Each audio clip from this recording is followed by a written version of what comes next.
Welcome back, beautiful tri-state area. You're listening to a moment of Zen right here on 710 WOR, the voice of New York, iHeartRadio. I'm your host, Zen Sams. Up next, in America's favorite pharmacist segment, brought to you by MaryRuth Organics, we're going to be chatting with pharmaceutical expert and mega social media influencer and our regular contributor, Phil Cowley. Today, he's joined by our dear friend, Nikki Giavasis. She's beauty and a wellness advocate, coach, entrepreneur, author, and a mega influencer. Today, they join me to chat why puberty starts earlier than it used to and why no one knows why. Now, some girls are starting to develop breasts as early as age 6 or 7. Researchers are studying the role of obesity, chemicals, and stress. And studies in recent decades have confirmed in dozens of countries that the age of puberty in girls has dropped by about 3 months per decade since the 1970s. A similar pattern, though less extreme, has been observed in boys. Now, although it's difficult to tease apart cause and effect, earlier puberty may have harmful impacts, especially for girls, is what research is telling us. Now, girls who go through puberty early are at higher risk of depression, anxiety, substance abuse, and other physiological and physical problems compared with peers who hit puberty later. Now, girls who get their periods earlier may also be at risk of developing breast or uterine cancer in adulthood.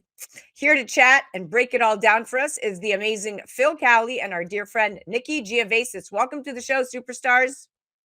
Hey, thank you. Nikki, Good to see you. good to see you too. Happy 2024 and all the best for the new year. Phil, Happy so nice to have you 2024. back. It's awesome to be back. This is awesome. Okay, Phil, take it away. I know you have a lot of questions to ask us gals about this. Well, this subject's been so intriguing to me for so long because we keep seeing this drop in puberty age for the girls, and they thought it was one thing, and then they thought it was another thing, but now they've kind of turned to say, okay, what are we going to do about it?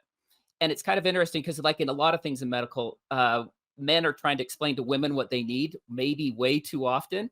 So I wanted to jump into this with maybe people who've lived through it, who've seen it with parents. And my first question is, Nikki, what of this? Like you hear about all this each year, girls are getting their periods earlier, they're getting their breasts earlier. What is the first thing that jumps out to you when you hear this about concerns? The first concern is older men, obviously, looking at the girl and thinking she's older than her age. And, mentally, she's not older than her age. So that's a concern as far as safety. Yeah, absolutely. I like the way that you brought up that mentally she's not there. I think that they're not progressing in a maturity way, but they're when it comes to intellectual, but they're definitely their bodies are maturing faster, and that concern is huge. So when you look at girls that are struggling with this or that are early on, Zen, I was just wondering, what's the first thing that you think about when you see all this stuff? Obesity. I think that when people stayed home at the beginning of the pandemic, the rate of body mass index increased among young people, especially young people ages 2 to 19 years old. That roughly doubled, and that's according to the Center for Disease Control and Prevention. Now, body fat generates a puberty activating hormone called leptin, and higher BMI boosts leptin levels and can kickstart puberty. So, stress and anxiety also skyrocketed alongside COVID, which may have raised cortisol, which is the body's stress hormone, in a way that affected children's endocrine systems, right? So the endocrine system was affected and compounded during the pandemic with obesity and stress. And similarly, kids spent more time on devices for both school and play and less time outdoors. And researchers speculate this lifestyle shift has a lot of leeway with respect to releasing serotonin and dopamine, the mood hormone levels, and that actually lowered vitamin D, altering the brain. So I think the lifestyle post pandemic, the rate of obesity and the body mass index of children increasing, and the mood disorders that compounded all of this is one of the reasons why I speculate. In the last couple of years, we've seen this increase in puberty, starting at a young age. Yeah, that's actually very interesting. There was a study that was put out, and it showed that the rate of prepubescent children went up substantially during just the 2020 year. And so for me, that's a super interesting, like that's a key point we could look at and see what was going on during that time. You also brought up mood disorders, and this is one that I've struggled at with in the pharmacy. We're seeing more girls on antidepressants younger now. And how much, Nikki, how much do you think that maybe the puberty coming on early has to do with all of that? Probably a significant amount, but that's like playing with a ball of fire. If you're putting all of that into the mix, that's really frightening. Absolutely. Like we already know PMDD. So, right before when your estrogen starts to drop before you start to menstruate, you get this drop in serotonin. But Mm-hmm. I mean, as a parent, I have all boys, so it makes it easy on this one because with four Yeah. boys. But as a parent, I would look at it, and a lot of mothers are struggling with the idea of putting them on antidepressants because puberty's coming on. Um, if you were in that situation, is there any advice you would give to someone? Well, at this point, after dealing with some of those ramifications in my personal life, I would actually go a different route and check the hormones and see what I can do naturally versus ever getting on medication. Now, Zen, when you talked about that leptin levels and obesity rates, do you think that it's the obesity rate, or do you think it's the food, or do you think we've got a combination of things going on that causes this jump? It's definitely a combination. I believe that parents are no longer actually preparing and cooking meals, but rather relying on microwavable and processed foods. And parents have to start planning their children's meals again because obesity has been linked to earlier periods in girls since the 1970s. Forget the pandemic stuff that we just talked about. And numerous studies since have established that girls who are overweight or obese tend to start their periods earlier than girls of average weights do. So, in one decade, long study of nearly 1,200 girls in Louisiana, published in 2003, childhood obesity was linked to earlier periods, and then each standard deviation above the average childhood weight was associated with a doubled chance of having a period before age 12. But many girls who develop early are not overweight, so obesity can't explain all of this, right? So there's definitely more there. Absolutely. And one of the interesting things that I always look at is we're starting to isolate a few items like phthalates and parabens that we know are hormone disruptors. And even more like some of the perfumes, there's a lot of those that are disrupting hormones. And so when I talk about supplements, I always talk about places like MaryRuth's that keeps a very clean supplement that stays away from the GMO. Because the GMO thing kind of has me a little bit concerned because that we're going to continually have genetically modified products, but there seems to be a trend that the more we use, the faster this goes. So, Nikki, is there anything you do in your life to help where you've lived through some of this, where you help try to reduce some of your risks to maybe some of these hormone disruptors? Well, that's funny because my family actually does use Mary Ruth products. My daughter actually takes them now and gives them to her children. So we definitely love Mary Ruth, but I think a lot of it is atmosphere as well. So I try to get out of the city, not be in the toxins of the city because the pollutants there, there's different radiation, and then you add fuel to the fire with so many other factors as far as the food and the stress. And so I try to eat a very clean diet and just I've cut out caffeine, I've cut out sugar, I've tried to do all the things to minimize the risks of these problems. Yeah, absolutely. Now, there's another one that another trend that kind of goes along with this that I've noticed, and that is there's a lot of news about girls using adult skincare products for anti-aging at younger and younger ages. Now, I don't use as many as maybe other people do. So I thought, Zen, where you've been in the beauty industry for so long, what concerns do you have with little girls using retinoic acids and vitamin C serums and all of those things? I have a huge concern with that. Their skin is very, very pure. It's still developing. It's still more sensitive than an adult skin would be. That barrier hasn't properly formed, and it's also extremely potent and porous because young skin will absorb faster than adult skin. And so if they're absorbing byproducts and chemtrails as a result of using products that are not fit nor healthy for their vanilla skin, if you will, that really concerns me because when you look at chemtrails, right, chemtrails are at the heart of this. Chemical exposures are to blame. chemtrails are major endocrine disruptors. And in one study, the girls with the earliest breast developments, and this was a study back in 2009, had the highest urine levels of phthalates, substances used to make plastics more durable that are found in everything from vinyl flooring to food packaging.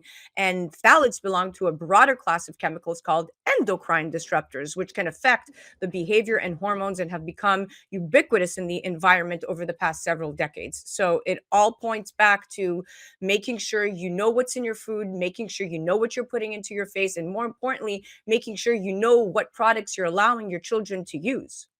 Absolutely. And I think that there's a mental health component that comes in with all these girls because they feel younger and younger that they have to do more and more in order to be accepted. Now, Nikki, you talked about having some personal experience in all of this, and obviously you know what you're doing in the beauty industry because you're gorgeous. But if you Thank had you. advice for younger girls, like what advice would you give on trying to navigate this complex lifestyle that they all are in now? Oh my goodness. Well, I had the exact situation where I started my period at 12. I mean, no, actually 10. So I developed in fifth grade. I had, the same body in fifth grade. So it was a big problem as far as safety, as far as the emotional and the mental health, and navigating like people thinking that I was older than I am because mentally and emotionally I was not.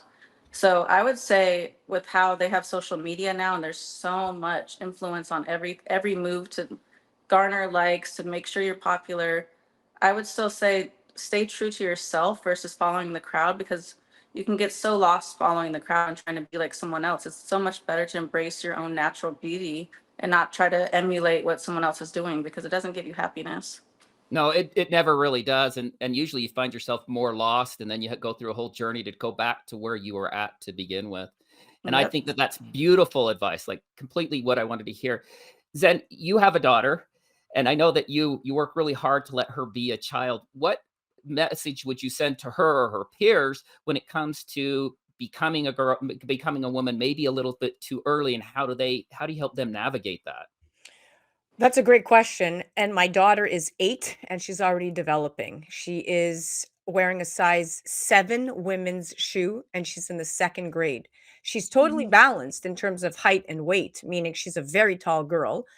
She's in the top 225th percentile for height. And so I'm anticipating early, precocious puberty, if you will. So I just reassure her that she doesn't need to be embarrassed or afraid.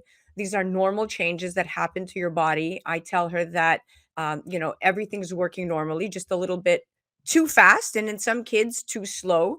And precocious puberty can have physical consequences as well. So raising awareness on long-term heart disease and breast cancer risks and prematurely aging bones. I keep that in mind as a parent. Of course, I don't stress her with that, but that could compromise a child's height if their growth plates close too soon, right? So if you notice Right. your child forming breasts before age 8 or developing underarm hair, pubic hair, acne, or body odor before age 9, I would say contact the primary care doctor for an evaluation. Opt for not using any kind of puberty blocking drugs. I am completely against that. It was popular in the 80s to slow down puberty. I am not a believer in disrupting nature's course. And with simple blood tests, X-rays, ultrasounds, and MRIs, they can detect any abnormalities, tumors, determine bone age and hormone health. But you should leave the puberty blocking drugs completely out of the conversation and the narrative as a parent who wants to do right by their child. Absolutely. And one of those things that I look at a lot is melatonin. I wanted to bring melatonin up this because melatonin is such an interesting topic because so many kids are taking it and it's highly unregulated. Some of them have up to 500 times the amount of melatonin it says in the bottle. And we know at high doses of melatonin, we can have issues where we start to cross over with all those hormones. And so with when we talk about sleep and hormone disruptors and the way that the kids aren't sleeping, one thing that I always push, and Mary Ruth has this really awesome product where instead of using melatonin, they're using magnesium and Mhm. L-theanate. So you're going something more natural. In the same way, Zed, you're bringing up the fact that maybe we don't block the hormones, but we present another way and we help them through it. I think that it's Yes. so essential that we do it that way. Without a doubt, and we have to we have to roll with the times because for decades, medical textbooks have defined the stages of puberty using the so-called Tanner scale, which was based on close observations between 1949 and 1971, like Right. about 700 girls and boys who had lived in an orphanage in England. Like what? That's what we're Right. that's what we're basing our current That parenting, right. research on. Like that's doesn't work for me. So the scale defines normal puberty as starting at age 8 or above for girls and age 9 or above for boys, but you can't go by these outdated scales. So I always say Mhm. trust your gut as a parent. Absolutely. Nikki, you've got a couple of kids. What have you done that's trust your gut that has worked with you and your kids? I've kind of gone against the grain of what it's actually funny that everyone since the pandemic has kind of taken this new route as far as let's homeschool, let's do more natural things, let's not really follow the status quo. Let's actually do take magnesium and other supplements like that. And so I had them, their snacks were like seaweed chips or something like that. So I took different routes before it was kind of, trendy. So I think that's helped is like to not follow the crowd and to kind of take your own route, and eventually the crowd will follow you, and but you take what's better for you in the long run. Absolutely, and I think that's the perfect thing to say. You know you best, and your kids, you know what's best for them as well. Well, this has been awesome. I really appreciate it. This was so easy. You guys make it so easy to do this. This was great. Thank you so much. Thank you. That was America's favorite pharmacist, brought to you by MaryRuth Organics. That was the incredible pharmaceutical expert and mega social media influencer, our regular contributor, Phil Cowley, joined by our dear friend, Nikki Giavasis, beauty and wellness advocate, author, and influencer. Do check out the amazing Nikki Giavasis on the gram at Nikki Giavasis Official, and check out Phil on Instagram at Phil's My Pharmacist. Head directly to MaryRuth Organics on their website at maryruthorganics.com, or check them out at MaryRuth Organics. You're listening to A Moment of Zen right here on 710 WOR, the voice of New York, iHeartRadio. We'll be right back after this. A Moment of Zen is brought to you by MaryRuth's Organics. Not all supplements are alike. MaryRuth's believes that making the best supplements means creating products that are only made out of the highest quality ingredients. They are non-GMO, plant-based, vegan, and they taste great. MaryRuth's Organics assist in maintaining your health and aid your body on your way to wellness. For more information, go to MaryRuthOrganics.com and use the promo code PHIL20MRO for 30% discount off your first order. That's MaryRuthOrganics.com.